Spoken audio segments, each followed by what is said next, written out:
Parte 1. La mejor historia jamás contada.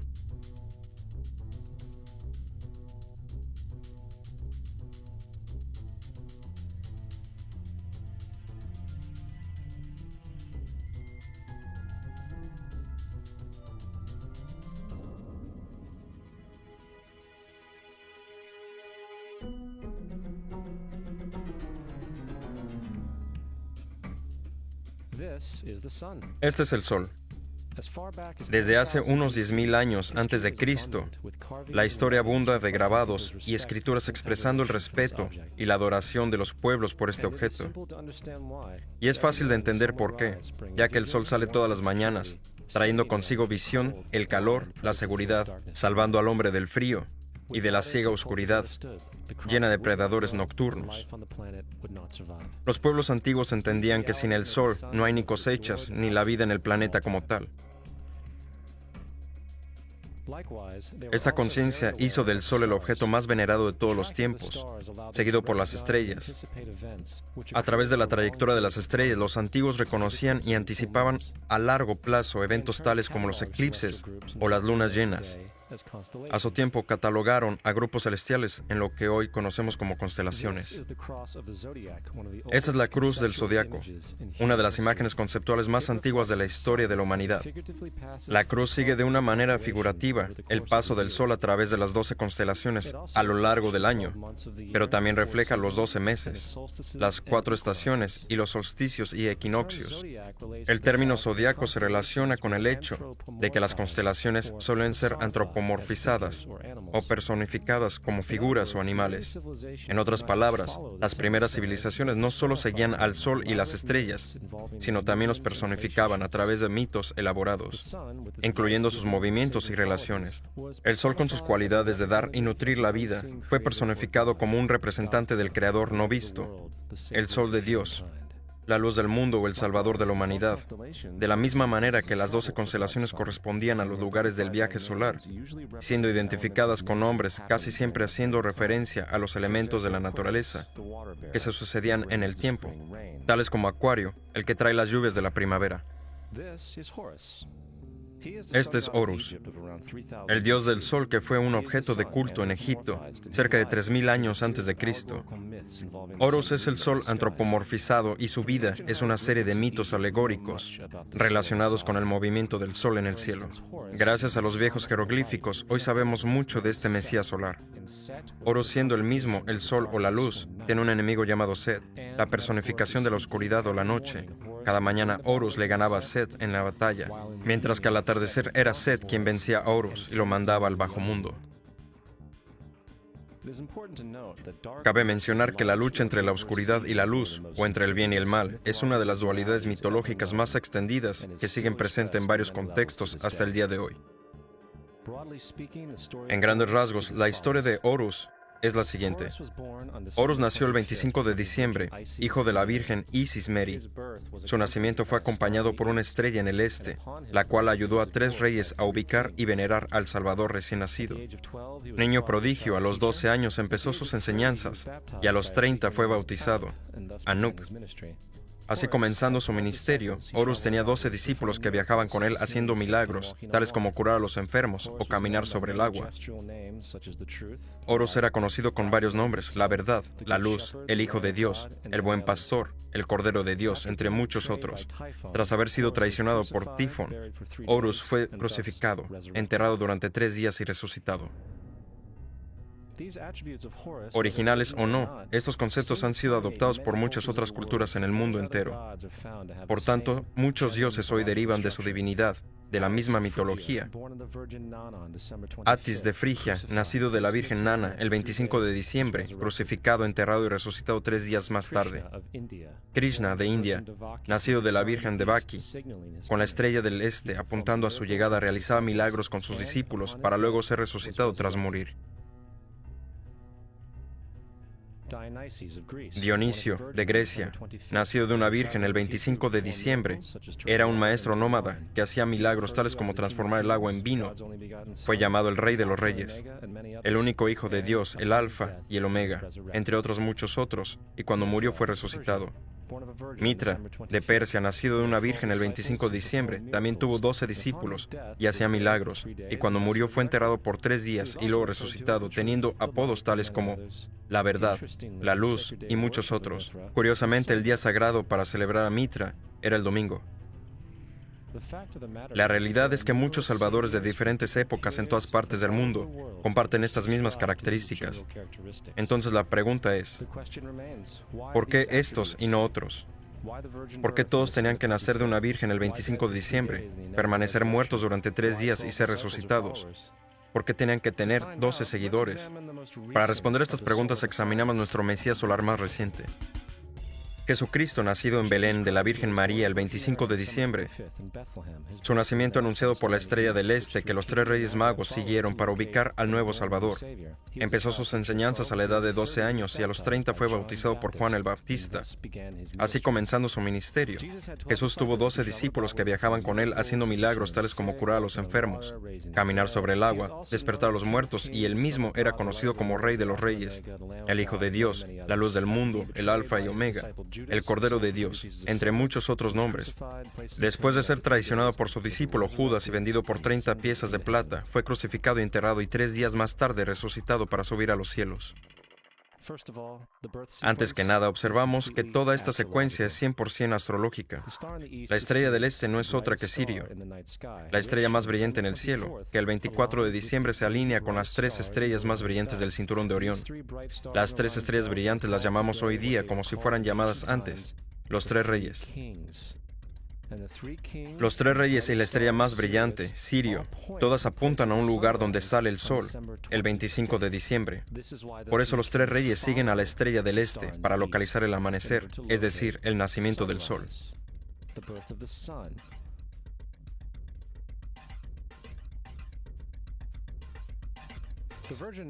La Virgen María es la constelación de Virgo, lo que significa virgen en el latín. Virgo también se refiere a la casa del pan. Por lo tanto, la representación de Virgo es una virgen sosteniendo un puñado de trigo. La casa del pan es el símbolo del trigo, representando los meses de agosto y septiembre, el periodo de la cosecha. En realidad, Belén literalmente significa la casa del pan y hace referencia a la constelación Virgo, un lugar en el cielo, no en la tierra. Existe un otro fenómeno bien curioso que ocurre cerca del 25 de diciembre, en el solsticio de invierno. Del solsticio de verano al de invierno, los días se hacen más cortos y fríos. Mirando desde el hemisferio norte, el sol parece moverse hacia el sur, haciéndose cada vez más pequeño y escaso. Para los antiguos, el acortamiento de los días y el acabo de las cosechas, cuando se acercaba el solsticio de invierno, simbolizaba el proceso de morir. Era la muerte del sol. El 22 de diciembre el sol llega a su muerte, cuando tras desplazarse continuamente durante 6 meses, termina su trayecto en el lugar más bajo en el cielo. Ahora sucede algo curioso. El sol deja de moverse hacia el sur, por lo que parecen ser 3 días. Durante estos 3 días de descanso, el sol está en la vecindad de la constelación de la Cruz del Sur, o Crux. Después de esta pausa, el 25 de diciembre, el sol vuelve a moverse 1 grado, esta vez hacia el norte, anunciando con esto días más largos, más cálidos, en fin, la primavera. De ahí viene lo de morir en la cruz, estar muerto durante 3 días y luego nacer otra vez. Es por esto que Jesús y muchos otros dioses del sol comparten la crucifixión, los 3 días de muerte y el hecho de resucitar. Es el trayecto del sol mismo antes de tomar el rumbo hacia el hemisferio norte para traer la primavera y por tanto la salvación. Sin embargo, no se celebra la resurrección del sol hasta el equinoccio de primavera o Pascuas. Esto se debe al hecho de que solo entonces, cuando Él vence la malvada oscuridad, cuando los días se hacen más largos que las noches y aparecen las condiciones revitalizantes de la primavera. Ahora, el más obvio de todos los símbolos astrológicos acerca de Jesús son los 12 apóstoles, pues son simplemente 12 constelaciones del zodiaco, a través de las cuales viaja Jesús, es decir, el sol. De hecho, el número 12 aparece muchas veces a lo largo de la Biblia.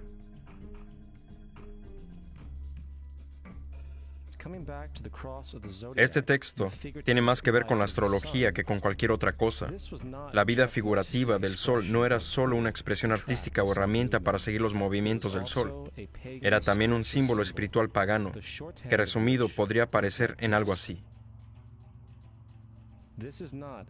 Este no es un símbolo cristiano, es una interpretación pagana de la cruz del zodiaco.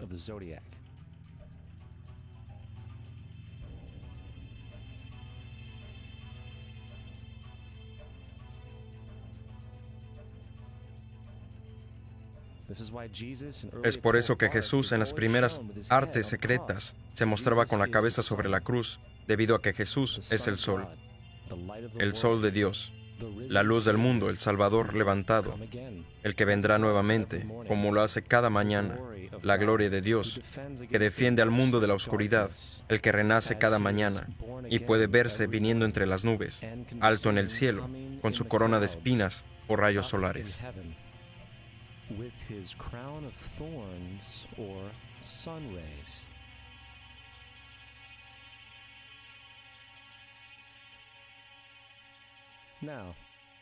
De las varias metáforas astrológicas y astronómicas encontradas en la Biblia, una de las más importantes tiene que ver con eras, abundando en la Biblia referencias a lo que es la era.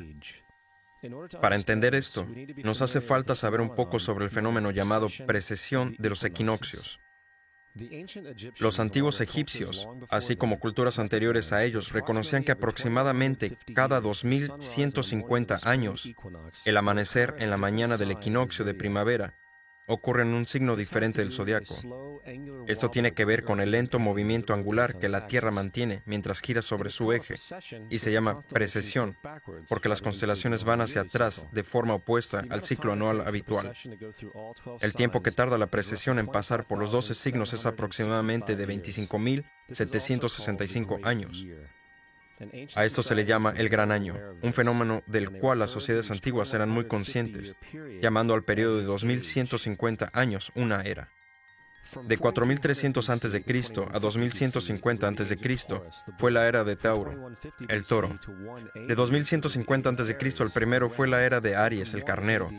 Y del primero después de Cristo al 2150 después de Cristo es la era de Piscis, en la que estamos hoy. Cerca del año 2150 entraremos en una nueva era, la de Acuario.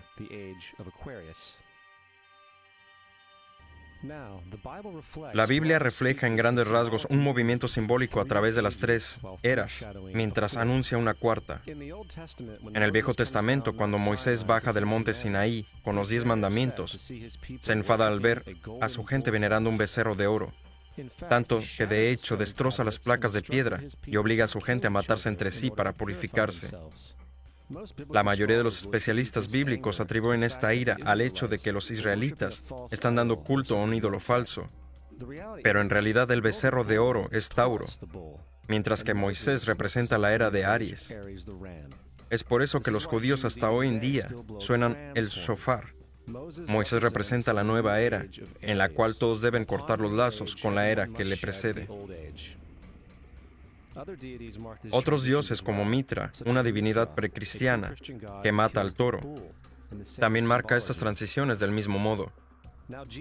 Jesús es la figura que acompaña a la era de Aries hacia la era de Piscis, o sea, de los dos peces. El simbolismo del pez abunda en el Nuevo Testamento, donde Jesús alimenta a 5,000 personas con pan y 2 peces. Cuando comienza su ministerio en Galilea, se hace amigo de 2 pescadores que le siguen. Y creo que todos hemos visto pegatinas con un símbolo de pez en muchos coches, aunque pocos saben lo que significa realmente. Se trata de un símbolo astrológico pagano del reino del sol durante la era de Piscis. También el supuesto nacimiento de Jesús es esencialmente el comienzo de esta era. En Lucas 22:10, cuando a Jesús le preguntan sus discípulos dónde serían las próximas Pascuas cuando Él se haya ido, Jesús contesta: cuando entren a la ciudad contemplen, ahí encontrarán un hombre sosteniendo un cántaro de agua. Síganlo a la casa donde entre. Este escrito es uno de los más reveladores de todas las referencias astrológicas en la Biblia. El hombre llevando el cántaro de agua es Acuario, el aguador, representado siempre como un hombre echando agua desde un cántaro, ya que simboliza la era que sigue a Piscis. Y cuando el sol de Dios, deje la era de Piscis, Jesús irá a casa de Acuario, ya que Acuario sigue a Piscis en la precesión de los equinoccios. Todo lo que Jesús está diciendo es que tras la era de Piscis vendrá la era de Acuario.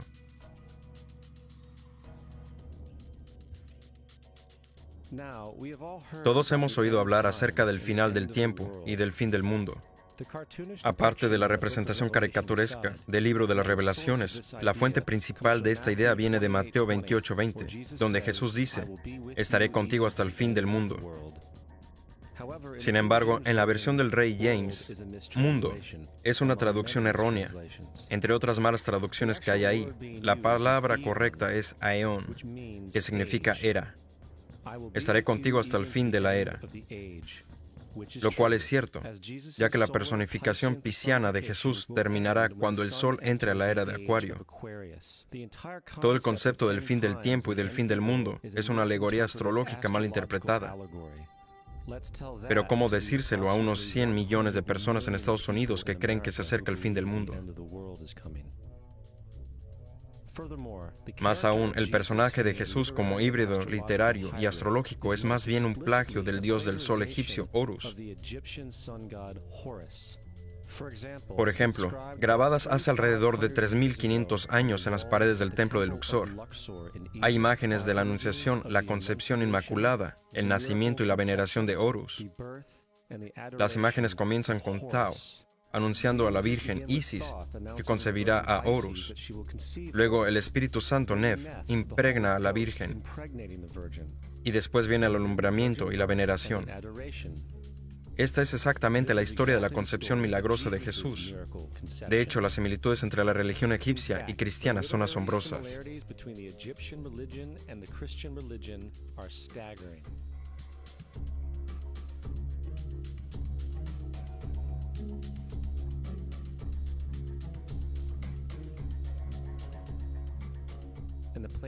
Y el plagio no termina ahí.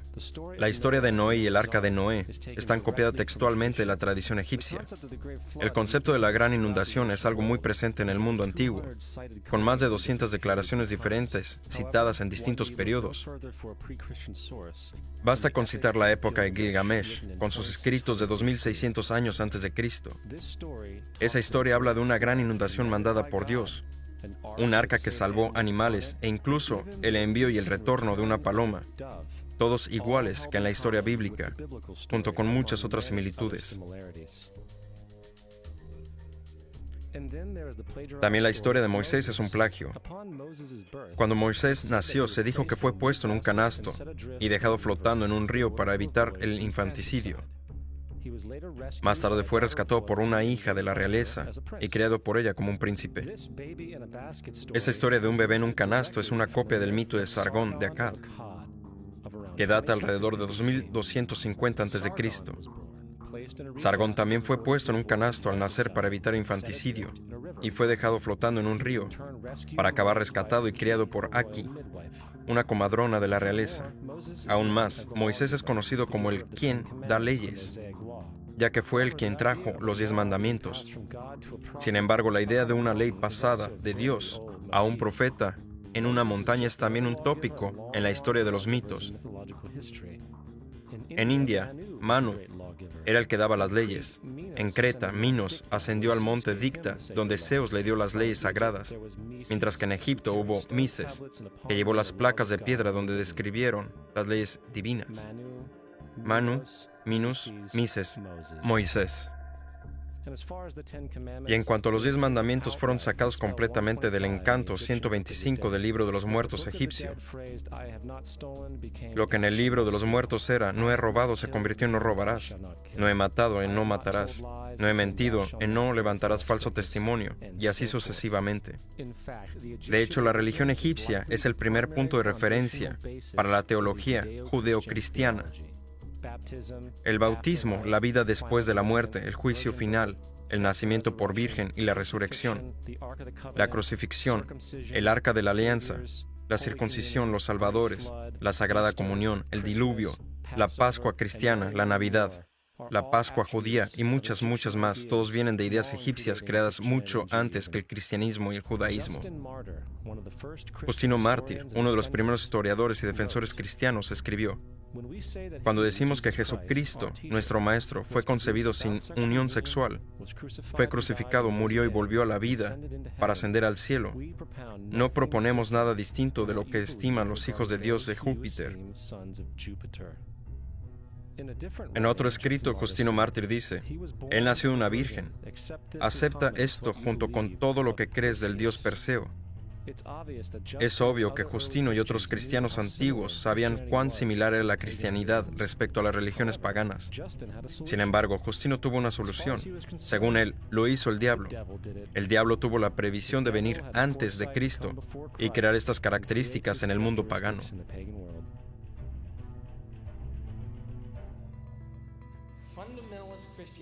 La cristianidad fundamentalista es algo fascinante. Esa gente cree que el mundo se creó hace 12,000 años. Un día le pregunté a uno de ellos: entonces, ¿qué pasa con los huesos de dinosaurios? Y me contestó: ¿qué huesos? Dios los puso ahí para probar nuestra fe.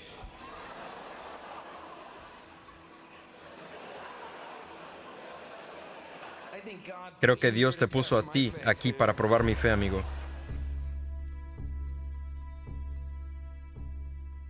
La Biblia no es nada más que un híbrido literario astroteológico, como casi todos los mitos religiosos anteriores. De hecho, el tema de transferencia de atributos de un personaje a otro se puede encontrar en la Biblia misma. En el Viejo Testamento, esta es la historia de José. José fue un prototipo de Jesús. José tuvo un nacimiento milagroso. Jesús tuvo un nacimiento milagroso. José tenía 12 hermanos. Jesús tenía 12 discípulos. José fue vendido por 20 piezas de plata. Jesús fue vendido por 30. El hermano Judas sugirió la venta de José. El discípulo Judas sugirió la venta de Jesús. José comenzó su trabajo a la edad de 30 años, igual que lo hizo Jesús. Los paralelismos no paran ahí. ¿Y no habrá alguna referencia histórica no bíblica de una persona llamada Jesús, hijo de María, que viajaba con 12 seguidores, curando gente y demás? Hay numerosos historiadores que vivieron en la zona del Mediterráneo, ya sea durante o pronto después de la supuesta vida de Jesús. ¿Cuántos de ellos hablan de él? Ninguno. Sin embargo, para ser justos, no significa que defensores del Jesús histórico no hayan sostenido lo contrario. Plinio el joven Suetonio y Tácito son los primeros tres. Cada una de sus menciones consisten en solo unas pocas oraciones, en el mejor caso, y solo se refieren al Christus, o sea, al Cristo, que de hecho no es un nombre, sino un título que significa el elegido. La cuarta fuente es Josefo, y hace cientos de años fue comprobado que se trata de una falsificación. Lamentablemente, aún hoy se le cita como cierta. Es de suponer que un tipo que se levantó de los muertos y ascendió al cielo delante de todo el mundo y realizó la cantidad de milagros que se le atribuyen, hubiese cobrado más presencia en el registro histórico. No lo hizo porque, una vez examinadas las pruebas, hay una probabilidad muy alta que la figura conocida como Jesús ni siquiera existió. La religión cristiana es una parodia de la adoración del sol, en la cual pusieron a un hombre llamado Cristo en el lugar del sol, y lo adoran como originalmente adoraron al sol. Thomas Paine, 1737-1809. No queremos ser crueles, pero sí justos. No queremos causar sentimientos dolorosos, pero sí queremos ser académicamente correctos, en lo que entendemos y sabemos como cierto. La cristianidad no está basada en verdades, sino es nada más que una historia romana desarrollada con fines políticos.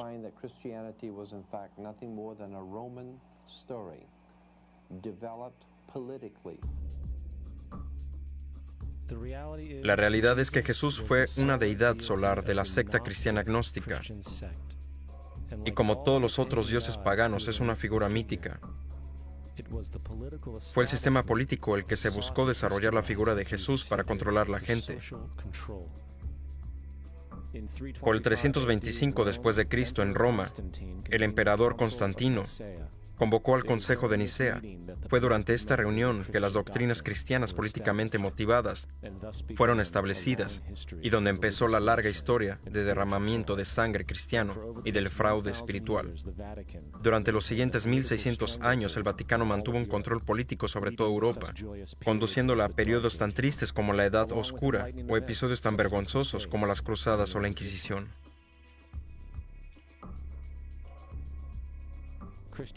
La cristianidad, junto con todos los demás sistemas de creencias teístas, es un fraude que tiene por finalidad separar a las especies de su entorno natural y del mismo modo a nosotros entre sí. Apoyando la ciega sumisión a la autoridad, reduce la responsabilidad humana al hecho de que Dios lo controla todo, pudiendo así justificar crímenes horribles en nombre de la búsqueda divina. Peor aún, otorga más poder a los que conocen la verdad, pero utilizan el mito con el fin de manipular y controlar a las sociedades. El mito religioso es el mecanismo más poderoso jamás creado y sirve como terreno psicológico donde pueden prosperar otros mitos.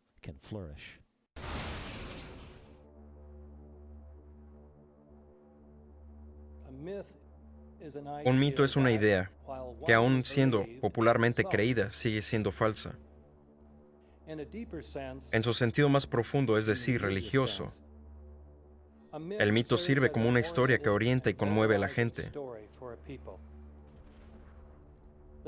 El foco del mito no es la relación de la historia con la realidad, sino con la función. Una historia no puede funcionar a menos que sea creída por la comunidad o la nación.